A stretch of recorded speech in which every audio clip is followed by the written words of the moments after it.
So that was a lot. Basically, I spend my days teaching at USC and I teach in exercise science. So I teach students who are going to be future exercise leaders, and we also get a lot of future physical therapists and occupational therapists and so forth. And I have a real passion for educating, and that extends beyond the classroom. It extends to real people out in the real world who are trying to do things to improve their health. So I'm very happy that I get invited back each year to give this talk. I think that Team Lean is a wonderful program, and you all have a fantastic opportunity to start making some real changes that can last and really help you for the long run, to help you achieve the weight you want and maintain that weight. And a big part of that, of course, is what you eat. And how much you eat. But another big part of that is exercise. So I'm going to talk to you kind of about a lot of different aspects of weight loss, but focusing on exercise. I have research and leadership experience in weight loss programs. I've done an awful lot of research in weight loss, and including how your body changes when you lose weight in ways that once you lose the weight, you tend to gain it back. And that's a real thing. And if you think, oh my gosh, my body's betraying me, it is a little bit. That's actually a real thing, but I'm going to tell you how you can get past that. And I've also done a lot of community weight loss programs and helped a lot of people lose weight and keep the weight off, which is the real goal, right? Team Lean is going to end, but that's not the end of your journey, right? The end of your journey is 5 years and 10 years and 20 years from now, being at the weight that you want to be. So I'm really happy to be here and take a part in this again this year. So let's get started. Okay, so some key points, and then we'll kind of move through these. Losing weight requires changing your eating and activity habits, and it requires changing that to lose the weight, and it requires changing that to keep the weight off. Exercise is essential. If you've heard that exercise doesn't really help or it isn't important, I'm going to try and convince you otherwise while we're here. Becoming more active to lose weight and improve your health and fitness is a 3-step process, and I'll tell you what those are. Every step counts, but more are better, and that's really important, as every little thing you do goes a long way to help you. And there are additional benefits to structured exercise, and that's certainly true when it comes to fitness, but it's also true when it comes to weight loss. So I'll kind of make our way through here. So why exercise? Well, people have said that if exercise were a pill, it would be the singly most widely prescribed and beneficial medicine in the nation. It turns out that exercise is good for almost anything, and there is really no one who can't benefit from some form of exercise in some way. It is really unused as a way to help people prevent and treat health conditions that they might have. And it really, when you think about exercise as a drug or as a medicine, all drugs have side effects, right? And when you see the ads on TV, they run through the long list of side effects that sound almost as bad as the condition you're trying to treat. Well, the good news is that the side effects of exercise are things like you'll look better and you'll feel better and you'll lose weight. So really, it's a win-win all around. Okay, so I guess since this is a weight loss program, we should talk about how to lose weight. And if you haven't had success with this, you probably are really curious. Unfortunately, it's a very closely guarded secret, right? Nobody seems to know, right? People try and they're good for a while and then it doesn't work later and no one seems to know, but I'm going to tell you the secret, okay? I'm going to let you know. Here it is. It's eat less and move more. And I know what you're thinking. You're thinking that's way too simplistic. There's no way that can possibly work, and you're right. It gets worse. So I'm going to give you the complicated version now. Here's the complicated version. Eat less, move more. That's pretty much it, right?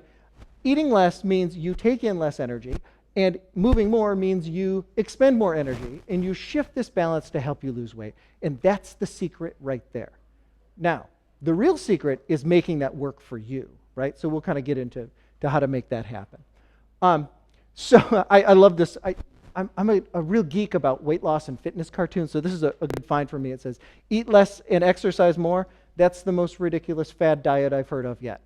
And when I talk to people about this, a lot of times they look at me like I'm insane. Like, no, there must be something more. There must be some pill we should take or some special supplement we need to take, and there really isn't, right? It really is you changing your behavior regarding what you eat and your activity habits. And that's it. That's the whole secret. The trick, though, is to make it work. Okay, so I'm telling you that exercise is important, and then in Time magazine comes along and a couple years ago puts this on the front cover that says the myth about exercise. And already I'm mad, right? And it says in the small print, it says, of course it's good for you, but it won't make you lose weight. Why it's what you eat that really counts. And that, as an exercise guy, that just really drove me nuts. And I remember walking through the halls at work to see my colleagues with a magazine in my hand saying, can you believe this nonsense? And I know exactly what went wrong. They didn't call me to ask for my input on the cover, right? And this happens every week with Time magazine. They never call me, and they could because I would have helped. Because what I would have said, yes, of course it's good for you, and it will help you lose weight. What you eat really counts too. That's what I would have said. They didn't ask, right? So when people tell you, and you see it on Time magazine, you see it on Facebook, you see it on the internet, you hear it around, people say exercise doesn't work, and that's just not the case. Now, there is some truth to this. When most people lose weight, and they do it by following some kind of diet and some kind of exercise program, the weight they lose, most of that weight comes because of the diet. And a relatively small amount comes because of the exercise. And that's a reality, and there's a reason for this. If you cut out about 500 calories a day, you'll lose about a pound a week. Now, this is kind of rough guess, but that's about right. Now, you can do that with the energy you take in, the food and drink, by not getting the big soda or the big sweet tea at lunch, or not getting the big caramel mocha frappa latte thing at Starbucks, right? Those things are about 500 calories, and you can cut that out. I won't say easily, you need a little willpower, but it's easier not to drink that than it is to exercise the 500 calories, which is the equivalent of walking about 5 miles. Any idea how long it takes to walk 5 miles? For most people, an hour and 15 minutes, something like that, right?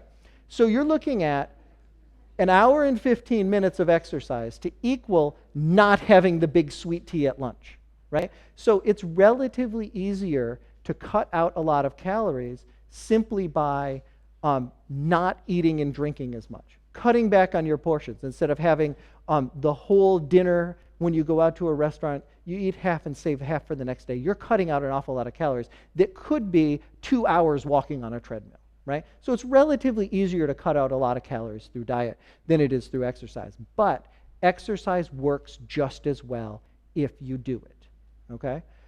Now, my students, if they knew I was giving a talk and didn't show some kind of a nerdy scientific graph, they'd be terribly disappointed. So I want to show you a nerdy scientific graph here. This is from a study where they compared people losing weight by following a diet or by following an exercise program. And it was a pretty strict exercise program. They made them work. But what they found out is the people lost the exact same amount of weight. So if you look at this here, they both lost, it's about 15 pounds during this study, right? The people who followed the diet only and did no exercise lost exactly the same amount of weight as people who did exercise but didn't change what they ate. Okay? Exercise works. And I'll tell you, there's another benefit to it. These bars on here show you where people lost the weight. So if you look at this one over here, this is subcutaneous fat. That's the fat you can pinch, right? So the people who exercised lost more fat. And this dark bar here is muscle loss. The people who followed the diet lost more muscle. So the exercise helped people lose weight. They lost more fat and less muscle. That sounds like a win-win to me, right?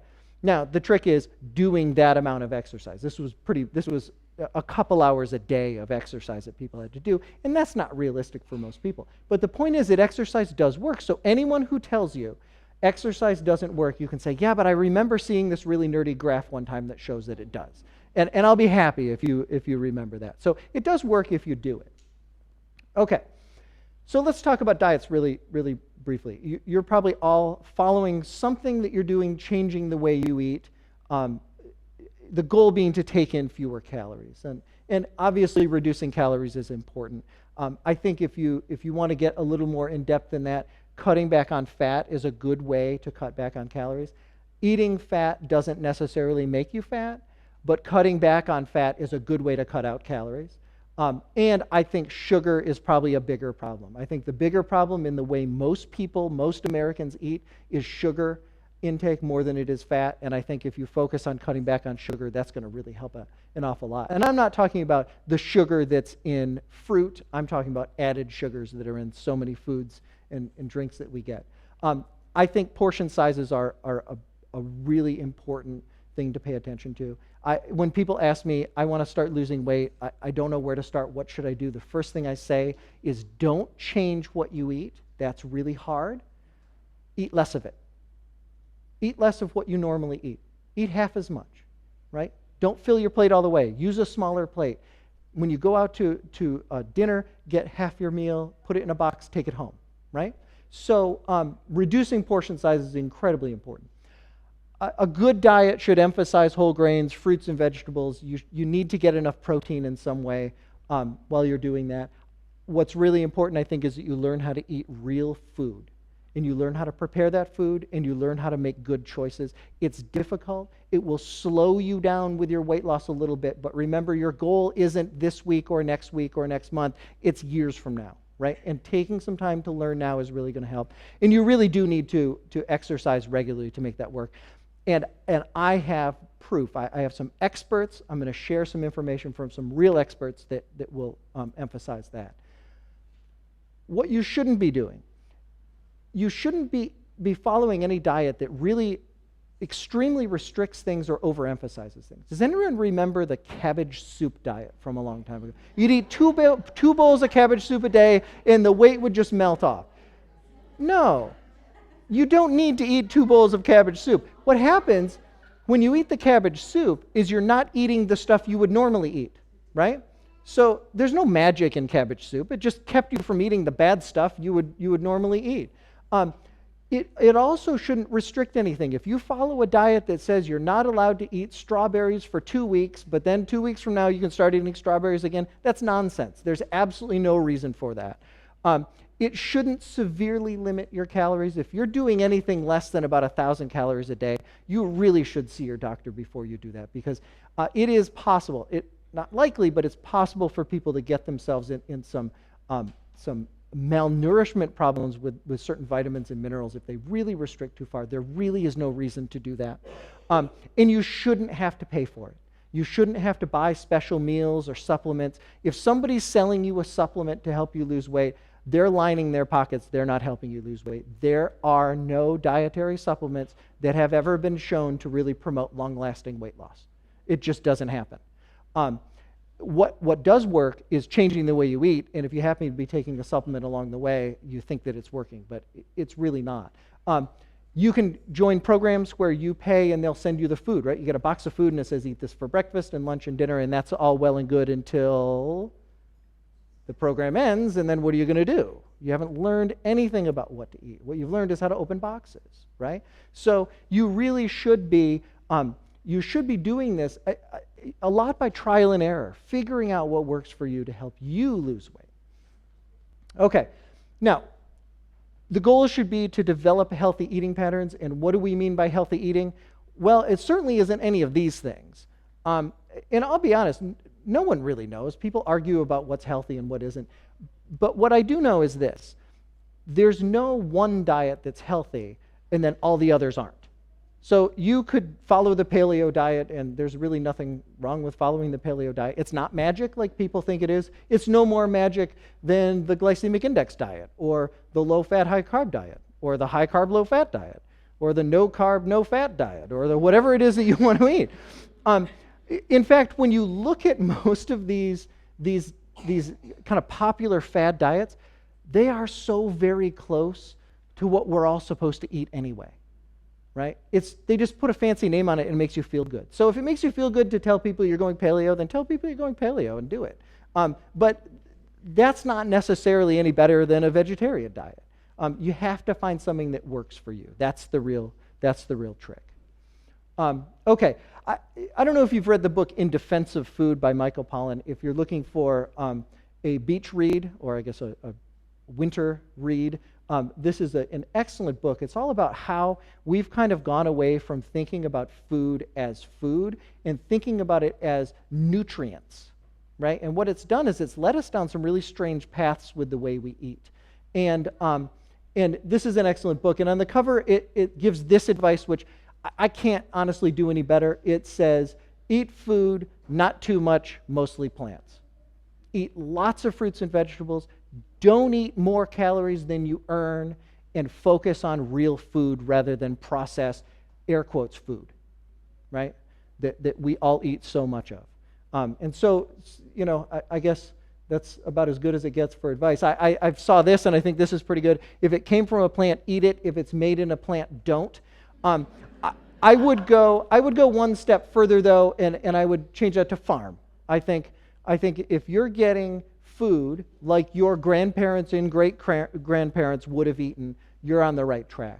If you're opening packages and heating things in microwaves, you're probably going the wrong direction with what you should eat. I believe that many of our problems, including being overweight, diabetes, high blood pressure, heart disease, most cancers, are related to us getting away from food as a country and eating a lot of processed food-like stuff, right?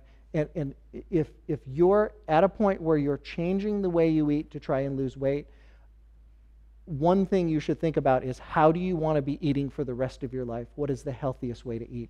And real food is obviously the way to do that. You almost can't go wrong. Okay. That's the food part. Oh, I should tell you, my rule when I'm teaching is, if you have a question, raise your hand and I'll answer it. So if anything comes up and you say, wait a second, that doesn't sound right, raise your hand and I'd be happy to answer your question. Or if you want to save questions for the end, that's fine too. Yeah.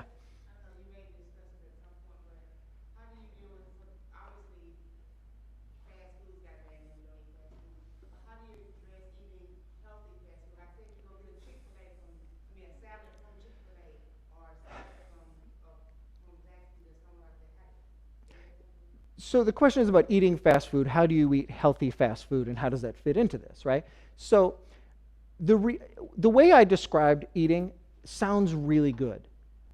It's virtually impossible for most people to do. It really is. It's really challenging to only eat real food that you prepare yourself and buy at the local farmer's market. That's ridiculous. We're all going to find ourselves at restaurants or buying convenience food or eating fast food.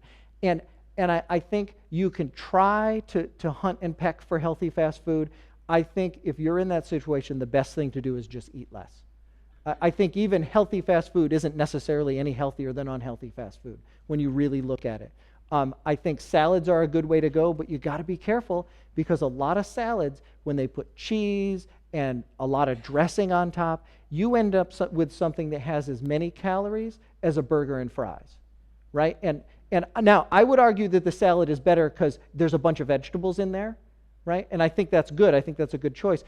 But you'd be fooling yourself if you thought you were doing something to really help you lose weight doing that. You got to be really careful, and that's why it's so tricky. The other thing I would say is, if you're eating out, wherever you are, don't drink your calories. Water, unsweet tea, things like that. So people can double the calories they take in just from drinks, soda, sweet tea at a restaurant. And a lot of restaurants now give you the really big cups, and they refill it, and they refill it, and they refill it, and you have no idea how much you drank. And you could take a meal that's 600 calories, and you turn it into 1,200 calories just with the sweet tea you're drinking. So that would be my advice, is focus on less. A lot of times you get tricked at fast food restaurants into the meal, right? You get the burger with the fries with it and the drink, and you think you're doing pretty well. Get the single cheeseburger and the small kiddie fries that go with it, right? You're gonna get away with a lot fewer calories that way, and you still can eat there, right? But it is tough. And the reality is, for most of us, convenience foods and fast foods and restaurant foods are things we're going to be dealing with. And the trick is to get out of there and do the least amount of damage to yourself that you can. And it's not easy. And the restaurants try and trick you with the healthy this and the low fat that, and it's really confusing. It's gosh, I don't know who's out there messing with us, but they're certainly doing a good job, aren't they? Okay, so for exercise, I think the focus should be on aerobic type exercise: walking, jogging, cycling, ellipticaling, swimming, whatever it is that you like to do. It should be moderate intensity, something like a brisk walk. And it should be done every day for an hour, and I'll tell you later why an hour is so important. I'm not just making that up. And since you're exercising, and maybe some of you are starting to exercise for the first time or maybe the first time in a long time, doing that aerobic exercise is what's going to help you burn calories. But doing some flexibility exercise and resistance exercise can help you build strength and improve flexibility. You have all been working for some time, years maybe, decades maybe, at developing you into the way you are right now. And it's going to take a while to get you to the you that you maybe wish you were, right? Losing weight, building strength, improving flexibility. If you get out of the bed in the morning and you kind of groan a little bit when you get up, it's time to do some stretching, right? And so that should be part of your exercise program. It should not cause injury or be overly exhaustive. If you're laying on the floor, if you're crying, if you're seeing double, you're doing it wrong. The Biggest Loser lies to us. You do not have to do that, and you should not do that. Exercise should be something that you enjoy doing and look forward to doing, not something that is punishment, right? It shouldn't require special equipment. I tell everyone the easiest thing you can do is go for a walk, right? Everyone has 2 feet. You need some comfortable shoes. Find a place to walk and go. You don't need anything special to make it work. You can do a lot more interesting, different exercises if you do have equipment, but you don't need it. And it shouldn't emphasize spot reduction. Spot reduction is the idea if you use the abdominizer, it'll melt away your belly fat. Or if you do the arm thing, it'll melt away this fat. And spot reduction does not work. That's not how fat loss works. So if someone says, do this exercise to burn away the fat here, they're kind of making that up a little bit. Do the exercise, but don't expect it to do what they say. I was in a group exercise class the other day, and the instructor, who was doing a fantastic job, we're doing some exercise, and she said, now ladies, this exercise right here will target this area, and it's a real, and she said, cellulite blaster. And I thought, oh no. Because you can't blast cellulite and you can't target certain areas to burn fat in a certain area. And I thought, oh, that's not right. But I kept quiet. I've learned to keep quiet in situations like that. What you want to do is you want to expend energy so that you use up fat that you've stored. That's what you want to do. And you can't pick where it comes from as much as you might like to. In fact, if you don't like where it comes from, blame your parents. Because a lot of where we store fat and how we store it and where it comes off from and where it doesn't, a lot of that's genetic. So call mom and dad and complain, because that's just sort of the reality of it. Your goal should be to find a balance between what you eat and your activity. Remember, I'm approaching this like Team Lean lasts for the next 20 years. Okay? I know the program's going to end, but you want to keep this going for 20 years. You want to find a balance. That's what you want to do. And you want to use this time when you're motivated and you have the incentives and you've got your team to find that balance. So what you try to do is you try to balance a healthy meal. To kind of balance that off might be an hour of walking, but if you go crazy with tons of food and you eat a much higher calorie meal, to balance that requires hours of exercise, right? So if you think of what you're eating in terms of how much exercise you have to do to get rid of it, it might help you make better choices. And you see this in magazines all the time. It'll say, eating like these 2 Oreos is 30 minutes on the elliptical, and you think, oh, I don't want to do that, right? And people talk about changing food labels to help us make healthier choices. I think if they just said how long you have to jog to burn off what you just ate, I think that would really help. But you really should be looking at this as a balance, right? You should be looking at it as a balance. If you mix it up, if you do if you walk and then you run for 30 seconds or whatever, is that work faster?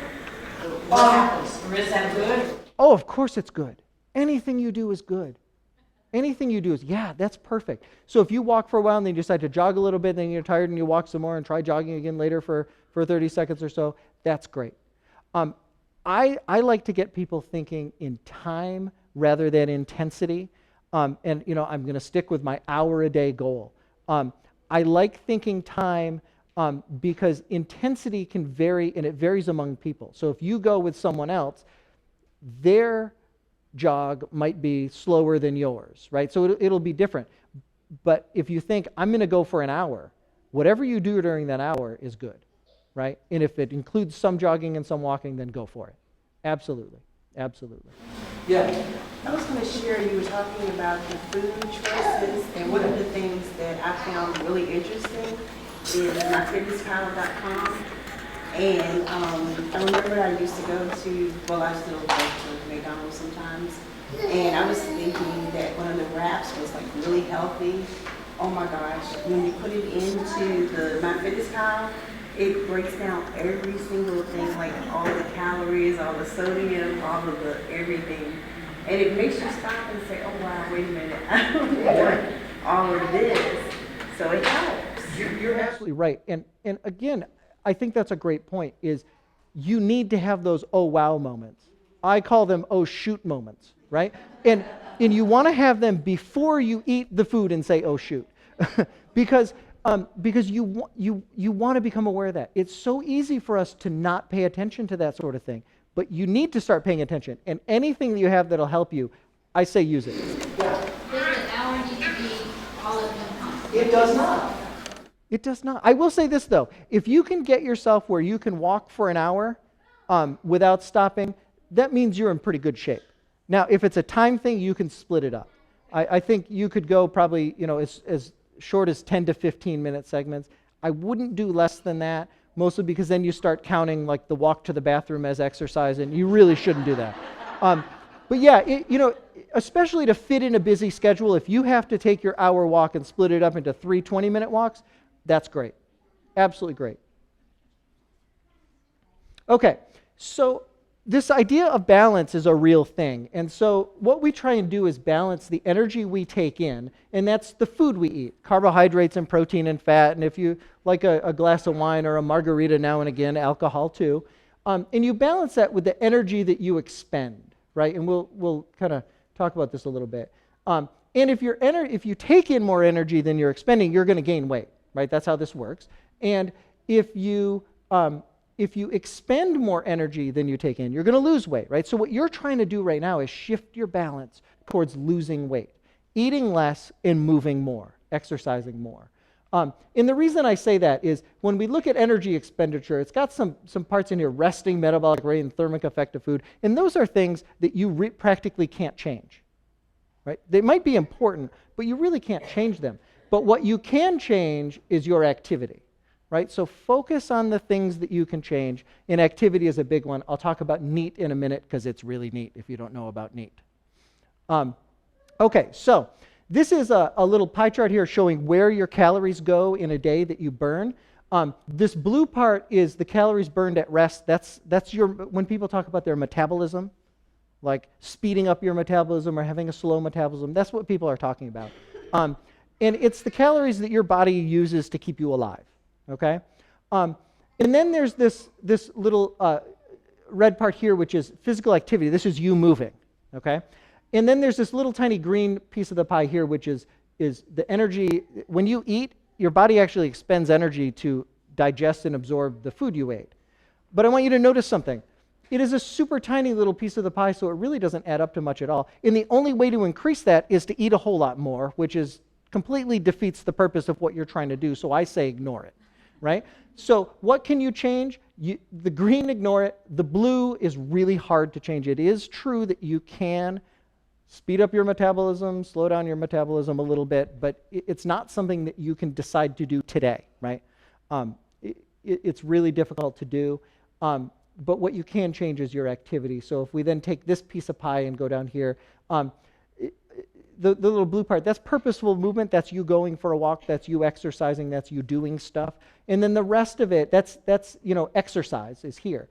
And the rest of it is what's called NEAT, non-exercise activity thermogenesis, which is a really fancy way of saying all the little stuff, the movements you do during the day that you don't really think about that add up to burn calories. That's what that means. And NEAT is really neat. Some of you are very neat right now the way you're sitting because you're sitting up, you have good posture, and you're using muscles to support your upper body, and that's that's causing your body to expend a little bit more energy. And if you do that all day, by the end of the day, you've burned a good number of calories. Some of you are a little bit less neat because you're pretty well laid out in the chair. And when I talk to my college students about this, there's a bunch of them that are just asleep at that time, and they're really not neat at all. So the idea is that things that we don't think about, the standing instead of sitting, the walking a short distance instead of driving, not looking for the VIP parking spot, all of those little things, every single one of them that doesn't matter on its own, when you add them all up at the end of the day, it really does matter. And that's what NEAT is about. So here's an example. This is a really good study here. They compared people in an office setting. And they compared people who were overweight and people who were normal weight. And what they found was, in this office setting, people who worked in an office, the people who were overweight in a day spent on average 2 hours more sitting at the office, and people who were normal weight spent 2 more hours standing, right? So they both go to work at the same place, literally the same building. They have the same jobs. Some people tend to stand more than others. Some people sit more, right? So what does this mean? Well, if you were the person who did more sitting and you switched it so you did more standing, that could account for 1/2 pound a week of weight loss alone. The number of calories that are different between those individuals could account for 1/2 pound a week. Sit less, move more. So then you see things like this that tell you how to be more neat, right? So instead of sitting when you talk on the phone, stand to talk on the phone. Someone comes in your office to talk to you, stand up. First of all, they'll leave sooner because they'll think they're bothering you, but you get out of your chair. Does anyone have a chair with wheels on it in their office? Do you roll around to get to your file cabinet and stuff? Don't do that. Get up and walk. The less time you spend sitting, the more time you spend standing, the more calories you're going to burn. It's not going to account for 20 pounds of weight loss next week, but over years, it will make a difference. And there's a whole host of different things that you can do. Sitting less, moving more is the key. Some people have said that sitting is the new smoking. I don't know that that's exactly true. I don't know that, but I like that it gets people's attention because what we know now is that prolonged sitting can undo many of the benefits of regular exercise. When they study people who exercise every day for an hour but spend the rest of their day sitting, like at the office, and they compare those people to people who don't exercise at all, but they spend their day moving. The people who spend their day moving tend to be healthier. They tend to have longer lifespans, lower risk of heart disease and diabetes and things like that, right? So this idea of getting out of your chair is really important. And now you're sitting here listening to this, right? So if you want to stand up, I don't mind, go ahead. But we move from chair to chair, and sometimes for a lot of us, a lot of our time is that chair is our car, right? So your chair at work, your chair in the car, your chair at home, right? We go from chair to chair, and that really does have some big effects. I like this cartoon. It says that they hired Dogbert Ergonomic Consulting Company to tell us about the health benefits of standing, and the conclusion is standing be good. And it really isn't that complicated. Not sitting is a good thing. It's okay to sit down and relax, but if you look at your day and how much time you're on your butt compared to how much time you're on your feet, and it's a lot more butt time than it is feet time, switch that around. And there's lots of things you can do to do that. Even, people even say like every 20 minutes at work, stand up just for a minute. Just stand up. And sit back down. Just doing that will make you feel more alert. Did you know that? You get the computer eyes. You stand up and you look at something else out the window or somewhere else. Sit back down, you feel refreshed and energized and ready to go. Okay, so here's some things you should do for weight loss. Sit less and move more. Your goal should be to be as active as you can. Look for ways to be more active. That could include yard work, housework, taking the stairs instead of the elevator, parking further away in a parking lot. If you trick yourself into thinking, my gosh, if I drive around till I get that VIP spot right in the front, it'll be quicker. My students did some research years ago and found out that it actually takes twice as long looking for the VIP spot than it does just to pick a first convenient spot, not necessarily the furthest away, but the first convenient spot you get to and walk in, you'll get into Target faster than if you drive around looking for VIP. So don't try and trick yourself. So moving as much as you can. You need to dedicate time every day to be active. That's important for weight loss, but it's also important for good health and developing good, healthy habits. Your minimum should be 30 minutes a day. Your goal should be 60 minutes a day. Like I said before, you can split that up into shorter time bouts if you need to. Walking is a great exercise if you don't know what else to do and don't have access to a lot of other options. Going for a walk is a wonderful thing to do. Take your dog, or take a neighbor's dog, or borrow someone's dog. Go for a walk. There are additional benefits to doing what we traditionally call exercise, lifting weights and doing stretching exercises and so forth, because you can build strength and improve your flexibility and kind of fix a lot of things that may have gone wrong over the years. So this hour a day, people get stuck in and they think, that sounds like a lot, but the cartoon says, what fits your busy schedule better? Exercising 1 hour a day or being dead 24 hours a day. And I guess when you put it that way, maybe an hour of exercise isn't so bad. It really is important. It really is important. So getting started, if you do not exercise and have not for a long time, it's probably smart to see your doctor first. At the very least, he or she will pat you on the back and say, go for it. Your goal, like I said, should be 30 minutes to begin. Work yourself up to 60 minutes. Find things you like to do. If exercising seems like a chore and you hate doing it because you're doing things that you hate, pick something different.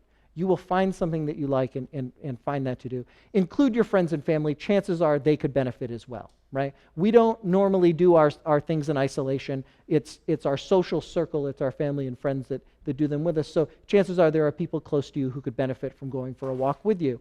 And then look for opportunities to try new things and do new things. As a way to kind of make it more interesting.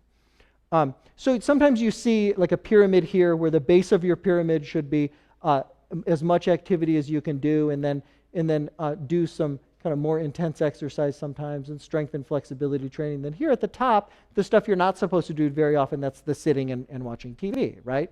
And people will say, gosh, I don't have time to exercise, and I'll say, well, what happened on Downton Abbey last night? And they'll be able to tell me everything that happened. And I know that they have an hour that they could have exercised, right? So we do spend, whether we know it or not, in front of, a lot of times, screens, right? If you're already active, you should strive to do more.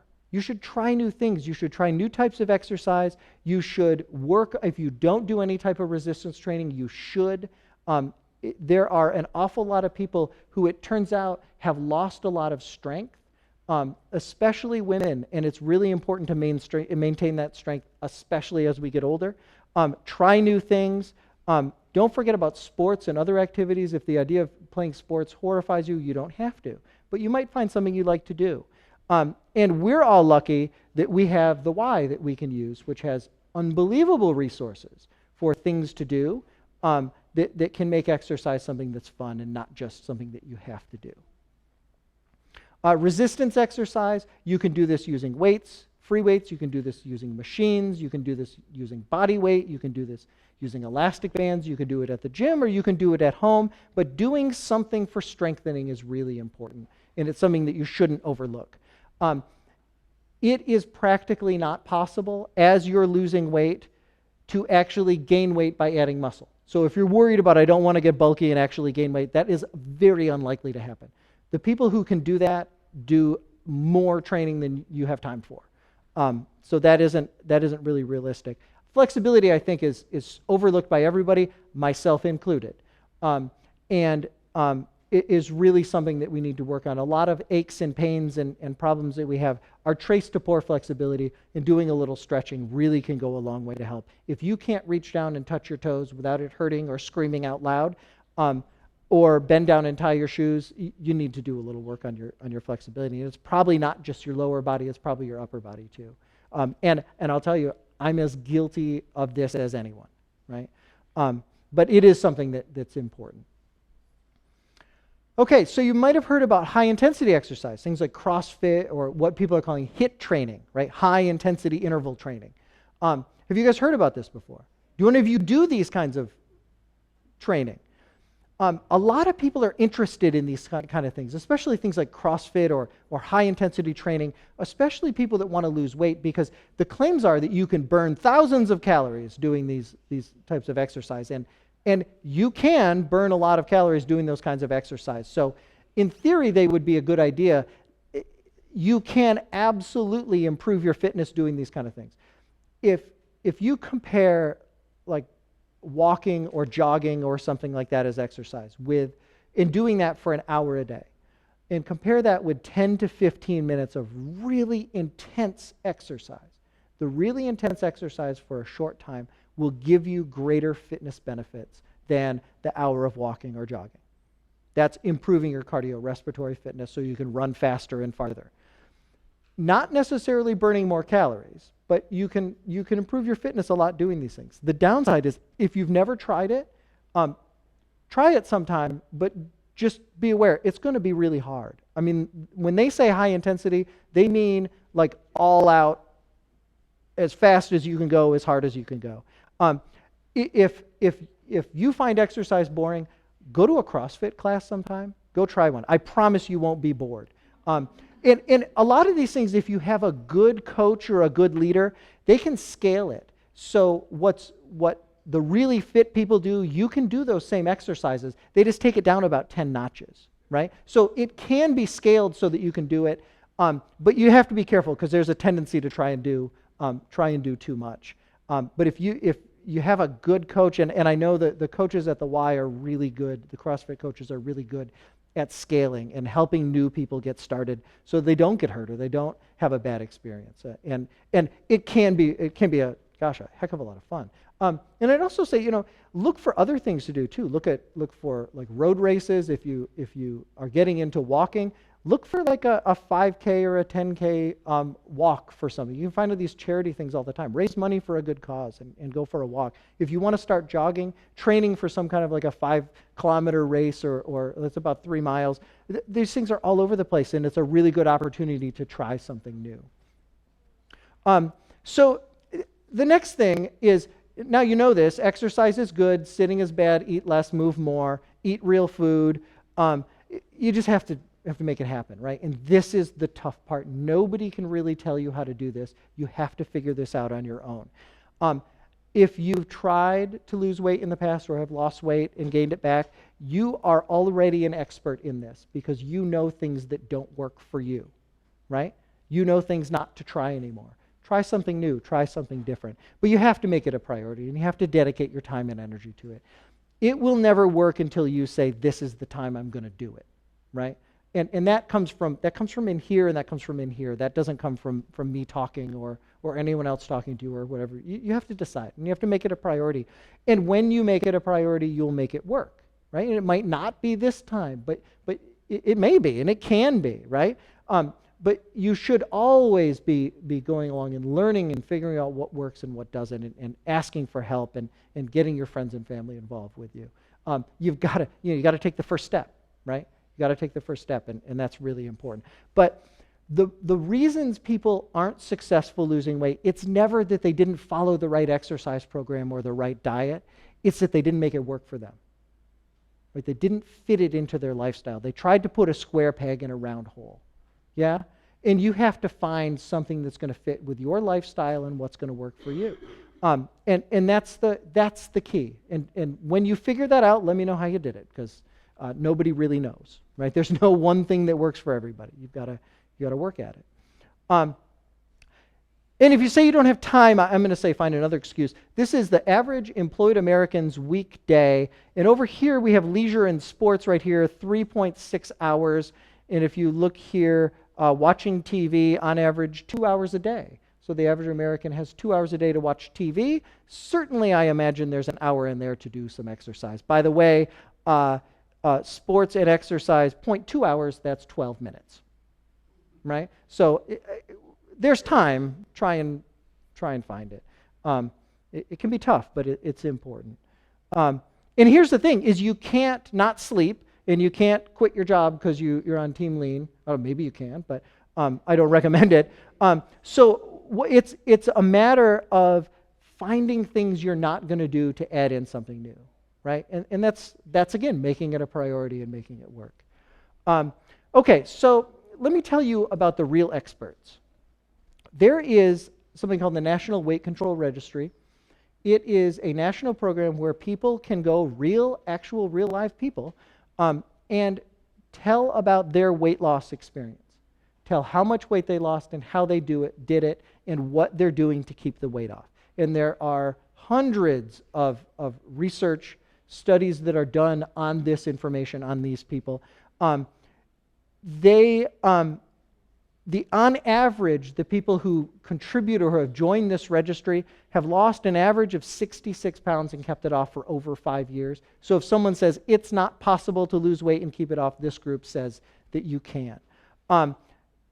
The successful weight loss ranges from 1 year, in one case 66 years as kind of an outlier. So people can do this. The participants in this program say that they lose weight from all manner of ways. They follow a diet on their own, they follow something their doctor prescribes, they get a book, they join Weight Watchers, they do Team Lean. There's no one way to do it, right? So the trick is finding something that's going to work for you. That's what they did.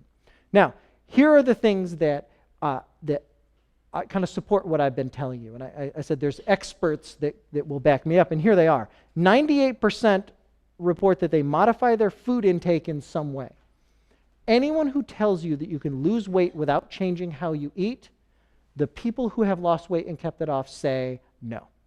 You really do have to change the way you eat, because almost every single one of them did in some way, right? So eat anything you want and the weight will melt away? No. No, your BS detector should be on red alert for that. You need a good BS detector with this stuff. 94% increase their physical activity, with walking being the thing that they do the most. So is it realistic to think that you can lose weight and keep it off without doing any physical activity? These people say no, and these are the people that have done it, right? I'm going to listen to them. 80%, almost 80% eat breakfast every day. I heard you talking about eating breakfast. It's really important. 75% weigh themselves at least once a week. Even more weigh themselves at least monthly. Now, here's why that's important. Have you ever stepped on the scale and said, oh my gosh, what happened? If you weigh yourself every week, every 2 weeks, every month, you will prevent a 20-pound surprise. You will see it when it's a 1 pound or a 3 pound or a 5 pound surprise. And it will never be a 20 or 30 or more pound surprise, right? And I know people that haven't stepped on a scale in years, and when they do, they're going to be shocked, right? You don't want that. You want to see that happening when it's 1 or 2 pounds. Really easy to fix. 62% watch less than 10 hours of TV per week. That's hour and a half or so per day. 90% exercise, on average 1 hour per day. So that's 60 minutes, that hour goal. I didn't just make that up. The people who are good at losing weight and keeping it off said they exercise, almost all of them exercise an hour a day.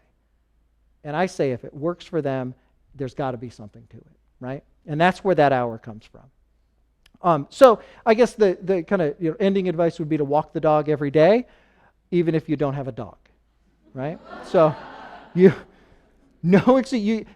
you have a dog, when you get home, the first thing you have to do is take the dog for a walk. Otherwise, you got a problem, right? Imagine, even if you don't have a dog, you get home and the first thing you do is put your stuff down and go for a walk, right? Or maybe your Fitbit won't let you in your house until you've got enough steps or something, right? I mean, there's got to be some way to do this. So it's really important. And then, of course, you'll end up with something like this, and who knows what, And I will tell you, this is one of my very favorite pictures I've ever found, ever. To me, finding this is great. So don't do that, right? Take the dog outside for a walk. So if you have any questions, feel free to get in touch with me. I do some writing. I write a weekly column for the Aiken Standard right now that comes out on Mondays, and I talk a lot about nutrition and exercise and diet and so forth.